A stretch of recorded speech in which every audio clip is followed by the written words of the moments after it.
तो भाई माने आपण माने तो नाखरा एवं बाल्डिया वाटरफॉल देखिथिबे भाई माने आज सेही भली भाई तार जूनियर माने गोटे हिडन वाटरफॉल आपण माने को देखे पे जाउची जदी भाई माने आपण माने को मु लोकेशन टा कहि देबी भाई वीडियो टी स्किप न करी भाई लास्ट पर्यंत देखंतु भाई बहुत सुंदर प्लेस आ आसी कि भाई एठी आपण माने बहुत सारा एन्जॉय करि पारिए भाई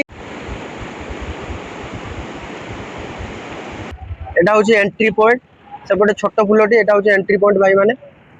तो भाई माने से नदी ऊपर आपण माने गुटे बड़ पुल भी मिल जियो ता ऊपर जाई कि अब सेठो आपण माने भीरो मजा ले परिवे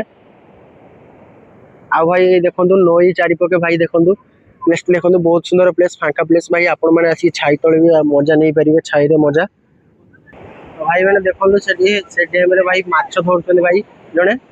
देखंतु एई छाटले भाई एई देखंतु तो भाई माने जेउ माने भाई आसो भाई निज सुरक्षा रे आसो भाई भाई देखि बार दे भाई माने प्रबल जोर भाई सो चलची आ भाई तोळे आपण माने सेठी गाधी परिवे भाई बहुत जोर सो चलची देखि बार दे आपण माने भाई निज सुरक्षा रे भाई आसंतु भाई बी केयरफुल निजे टेक कर रहिबे तो सब किछि भलो भाई निज सुरक्षा रे आसंतु आ सो भाई देखि बार दे केते जोर चलची भाई मजा भाई मस्त भाई सुपर थरे आसी भाई ट्राई करो भाई बहुत सुंदर प्लेस भाई तो भाई माने लोकेशन टा होची एटा देखि बार तो एटा होची हम बारीपदा आडू आसीबा रास्ता बारीपदा आडू आसीबा रास्ता आउ एटा होची हम देवसुर रास गोविंदपुर आडू आसीबा रास्ता तो भाई माने सही मजा मुझे आपण माने ई वाटरफॉल टी देखिया पाई पाइबे ए वाटरफॉल टी होची प्रॉपर लोकेशन बाछुरी गां तो आपण माने भाई आसंतु ए डैम को भाई मते तो भाई बहुत भल लागला हेले भाई बी केयरफुल निजे सेफ्टी निजे रखे भाई बहुत सुंदर रोइली जय जगन्नाथ हरर महादेव पुनी देखाबो नेक्स्ट ब्लॉग ले।